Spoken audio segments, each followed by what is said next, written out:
Hi there, I'm Ray.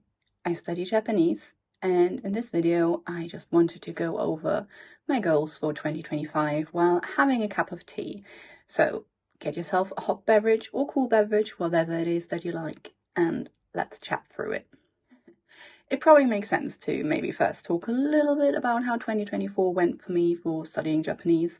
So in 2024, I started studying Japanese again after a long hiatus.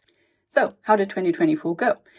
Overall, I studied 945 hours, and most of that was listening and reading. So, not like hardcore book study or app study or that kind of stuff, but listening and reading, so mostly immersion. I have decided that in 2025, I will no longer track my hours because while they were really great to help motivate me, like seeing that our number going up was really, really motivating. And it also helped me accountable because, right, if I see, oh God, I've done, I don't know, half an hour today, I should probably do a little bit more. This year, to do more, I need to be a bit more flexible with my studies. So specifically when it comes to reading, when I read, I kind of just want to chill. I just want to get into the book, and tracking it just kind of made me really self-conscious of what I was doing. So yeah, hence me not tracking my hours this year. I'd rather go by results, so to speak. So basically, how many books have I read? How many shows have I watched? How many like grammar points did I get through? How many vocab items did I get through? So yeah, probably going more towards a results orientated approach this year. This also will enable me to do like micro sessions. So let's say I have 10 minutes to kill because I'm waiting for an appointment, then I can just read for those 10 minutes without having to worry that, I have to track it and it must be in my, my tracking app. So yeah, I think that will be hopefully enabling me to, read more this year, but also be less on my phone because, oh my, that, doom scrolling addiction is real, and I'd rather spend that time reading and working on my Japanese skills than, doom scrolling. I'm still working on that. We're still on a 5-hour daily average when it comes to phone usage, but we will see. We will see if we can reduce that, hopefully. Now, so this was 2024, but what about 2025? I'm aware that I'm a little bit late with the whole goals in 2025 thing, and some people already put those out like a month ago, but I wasn't sure if I should put in proper goals for this year because I'm still waiting on some stuff to happen this year, which means that I'm not quite sure how much time I will be able to spend on Japanese. But I've been waiting in this kind of limbo all over last year as well, so I figured I'm just not going to do that this year. I'm going to set myself some goals. If I have to adjust those goals because stuff that is outside of my control is happening, then I can still adjust that, right? So here we go. Here they are now. The first one, because it has been such a struggle in 2024, is to maintain a consistent vocabulary-spaced repetition routine. I tried so many different tools in the last year. Like, one of, had that option that I really liked. One had this option that I really liked. And I just really struggle to find something that works for me personally. Basically, there's two things that I realized about myself when it comes to studying vocabulary. First of all, when it comes to the first few times I'm seeing the vocabulary, I need quite a strict algorithm that does show it to me a bit more often. If just seeing a word like once in a day is just not enough for me. I do need to see it basically 3 times on the first day. So that was a very specific need of my, so for my brain to remember vocabulary. But at the same time as well, I really struggle keeping engaged with vocabulary reviews. My my brain just goes to another place and I'm not really engaged and I'm not really doing it properly unless I'm writing something. So it doesn't have to be that I'm writing everything from the review. It just has to be something. So it could be what the word means, or it could be the reading. So I basically need to write something to keep my brain engaged and, you know, still like be there while I'm doing the reviews instead of mindlessly pressing buttons. So these were two things that really, you know, I need from a spaced repetition system. I think I found my kind of happy place. This really means that vocabulary is something that when I initially started learning Japanese again, I thought, you know, was quite one of my strong points. Even though after reading more and doing more listening immersion, I can certainly say that was a delusion. So, you know, there's so many words that I don't know and so many to learn. And I'm looking forward to getting more consistent with this vocabulary routine. So in the end, I can hopefully know more words and don't do this weird non-committal thing I did in 2024, where I did some for like a couple of weeks and then never again. Next, quite an important point as well, I feel, would be to close my N5 to N3 gaps. So I've gone through all the grammar and quite a lot of it is fine. You know, I recognize it when I see it. I could probably do it myself, if that makes sense. If given a context, you know, it's fine. But there are a few points that definitely just won't stick in my head. And I think I have to do the thing that I've been trying to avoid for so long, which is start taking notes. I want to really close those gaps before I jump onto the next point, which is going through N2 and N1 grammar. So, you know, I've started on them already. I know a few of them already, specifically because of reading. It's kind of hard to avoid them. So, you know, I know quite a few of them already, but I don't really want to sort of delve in further until I close those gaps. So these are kind of more basic goals that really have to do with foundational language learning, right? Like, okay, I need a vocabulary, I need a grammar. This is sort of the basic foundational stuff. But now let's go to the more ambitious stuff, you know. I don't necessarily want to say fun. I do enjoy language learning as a whole. Grammar, while it used to be my nemesis, is no longer sort of as much my enemy. It's become more of a frenemy now, I think. Because I do realize that the more grammar I know, the more grammar I'm familiar with, the easier my immersion will go. But if we have to say it, yes, let's go to the bit more fun part, which would be, and this is very ambitious, I tell you, read 16 novels in Japanese. Now, in 2024, I read four novels, okay, that I finished. I mean, I started a few more, didn't finish them, but I finished 4 novels and I read quite a bit of manga. So reading 16 novels in Japanese is definitely, and it's just to make sure, because I'm probably mumbling 16, 1-6, not 6-0. Definitely not ready for that. But yeah, it's definitely very ambitious because I've only finished 4, and yeah, I'm still struggling to find stuff that really interests me and grabs me in Japanese. I had the same issue when I first started learning English. I wasn't really sure which books I enjoy because the literary landscape is quite different when you jump from one country to another. Sometimes, obviously, they have stuff in common, but sometimes, you know, you kind of just have to start from scratch and figure out what it is that you like. And I think I kind of struggled with that when it came to novels in the last year. So this year, 16 novels. How do I want to do this? Like, how do I want to basically times 4 what I did last year? So there's a couple of things that I want to try to do. So one of them is reading novels and listening to the audiobook at the same time.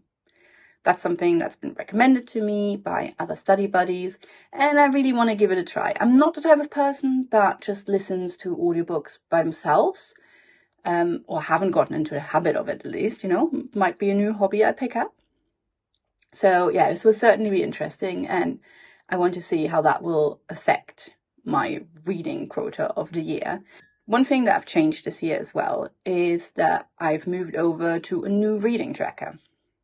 If you've been following me on Instagram, you know that I love Bookmorry and how pretty it makes your month look, and just that visual, like, image of what you've read just really motivates you not to leave any of the days empty. So I really loved it for that. But I think if I really want to even attempt to come close to reading 16 novels in Japanese this year, I need to be a bit more strategic about it. So I've currently trialing this reading tracker called Read More, and it just has a few more things. Like you can give it targets when you want to finish, and it calculates, you know, how much you need to read to get to that target. I mean, I know I could do that in my head, but I'm lazy. I'm already learning Japanese. My brain is already full trying to learn all of the Japanese, so don't make me do any maths, please. So yeah, so that's really neat. It has like some neat little statistics, and also it has the pretty visual monthly representation, which I just love. So yeah, we'll see how that goes. And, you know, I'll keep you updated on that, of course. And another thing that I do want to add to my routine is writing consistently. So last year I dabbled with practicing writing kanji, which was actually great for kanji recognition. If there were a few kanji that, you know, I keep confusing because they're quite similar, but really, if you break them down, not that similar. So it was really great for that. But this year I really want to focus on, I suppose you could say, creating my own Japanese handwriting, you know, having a nice Japanese handwriting. I know a lot of people say you don't need to write in Japanese to learn Japanese.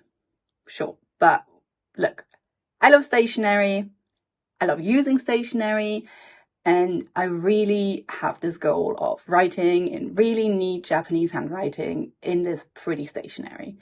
I mean, my handwriting in general, in English and German, I mean, not that I write a lot in German, but my general handwriting is not that pretty. So yeah, that will be an interesting journey. But to do this, I plan to start writing a diary/journal in Japanese. So we will see how that goes. You know, and keep you updated on that one as well. And the big one, the one that's terrifying, is that I also want to add speaking to my routine. Now, I've dabbled before, you know, I've had the odd italki lesson a wee while ago, like, I don't know, 3 years ago now, I suppose. It's 2025, isn't it? So it's been a little while, and for some reason, as soon as I open my mouth, any knowledge that I've ever possessed of the Japanese language just vanishes from my mind, and I can't say anything, and I freeze up. So yeah, that's a problem that, you know, will keep me from speaking. So I think I will probably start first with practicing shadowing, just get comfortable with the speaking without having to think about what I actually want to say, and just get comfortable with the pronunciation, you know, just do that first. So shadowing will probably come first, and then once I'm comfortable with that, I would probably like to start taking lessons again, because even back then, with my very, very little Japanese knowledge, I felt having a lesson once or twice per week really kept it fresh in my head, and speaking wasn't so difficult because obviously I kept doing it, right? So yeah, that's what I want to do. And yeah, I think the speaking one, we will see about this one, if, you know, if it'll happen. I hope it does, because it is such an important part of learning a language, right? Yeah, so how do I plan to do all of this? I'm not the type of person that likes to add too much at once into my study schedule, because I know it'll overwhelm me, and then I'm just gonna stop. So I have prepared like a little timeline, so I can just add one bit at a time. So this January, I want to focus into getting in a consistent spaced repetition routine And I also want to address the N5 and N3 gaps. So that will be taken care of. In February, I want to start with the writing practice. And if I haven't gotten through all of the N5 and N3 gaps, I will then also continue to work on that. And in March, I would like to start on the N2 and N1 grammar points and introduce shadowing into my routine as well. I still have to see, will it be a daily thing? Will it be a weekly thing? I still have to see how I'm going to do that. If you have any experience in shadowing yourself in any language, please drop me any advice in the comments below, because I need it. I don't know if you can tell, but I need it. So yeah, so this is what I'm looking to do in 2025. We will see at the end of 2025 how much of this I've been able to do and maintain. And I'm just looking forward to a year full of learning Japanese and experiencing new things in Japanese, and, you know, hopefully make lots of progress. Now, studying in 2025, I'm really trying to get more organized with my studies. Don't know if you can tell, but I'm actually very disorganized with a lot of stuff. So I'm trying to change that this year and trying just to be that little bit more organized. And I'm very happy to say that Kokuyu Stationery has kindly sent me some stationery items to make that happen. So let me show them to you. First of all, I've received one of these wonderful binders. I have many of them. I will show you my collection after I've showed you the item that they sent to me. And I also have this study kind of schedule things, so I can be more organized with my studying. I can put my weekly to-do list there, and then I can put in what I want to do in a day. I can even time block if I want to get that fancy. So yeah, it's really cute. And of course, it's pink. So love it. Apart from that, I also got this really, really cute pencil case. I don't know, it's just so squishy. It makes me want to hug it. And it's also really useful because it actually sits down like this. Once you open it, you can have all your pens there ready to go. I also got this really, really gorgeous pen that has black ink, and I think I'll be needing to get refills because I've already been writing with it so much. So yeah, this one is very lovely. And we've got this one with a pink ink. So also very, very lovely. Don't worry, I will be doing some swatching after I've showed you all the pens because there's more. I've also got these wonderful, cute brush pens, which are really, really rich in color. So I'm looking forward to perhaps doing some really fancy and pretty kanji writing. We will see how that's going to go. Okay, let's do some swatches, shall we?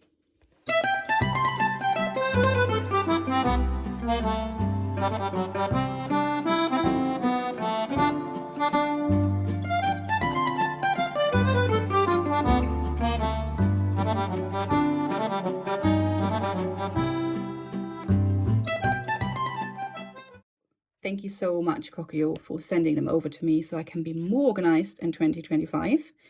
Much more organized than 2024, for sure. However, let me now just show you my little collection that I've bought myself.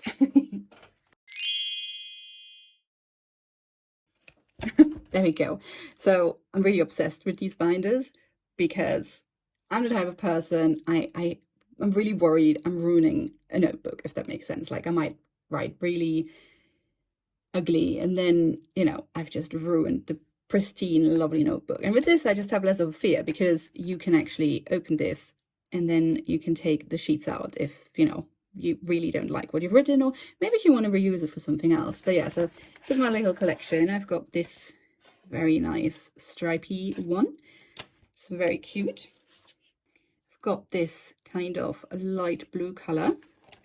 And yes, because I'm that type of person, I just really love pink. The pink one, I actually already bought myself beforehand. But I also have this really cute sort of baby pink. And now apart from the stripe one, probably my favorite. I also got this really beautiful flower color. So yeah, really love that one. I really, really love that one.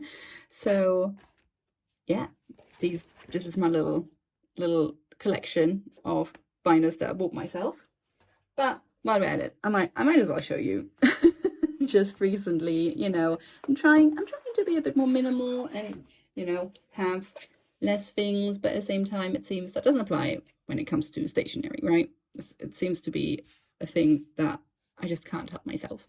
So I thought, well, I've got plenty of notebooks now, I don't need any more. But then I saw them and I had to have them, so I bought them.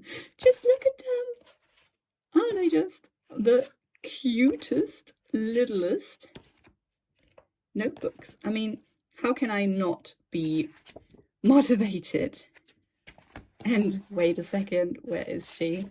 There she is. Aren't they just so cute? So yeah, I'm hoping that these will help me with my grammar studies when I have to do the thing that I didn't want to do, which is take notes. So I hope these will be helpful towards that end. So yeah, I just can't help myself when it comes to buying stationery. So if I see any stationery, like if you're mutuals and I see any stationery on your account, it might be that I just slide into your DMs and ask you for, you know, what it is so I can buy it. But yeah, this is it. And I hope you have a wonderful day whenever you're watching this, but I also hope you have a really productive 2025 and everything will go just the way you're hoping it will go. So let's smash our Japanese learning goals together in 2025. Bye.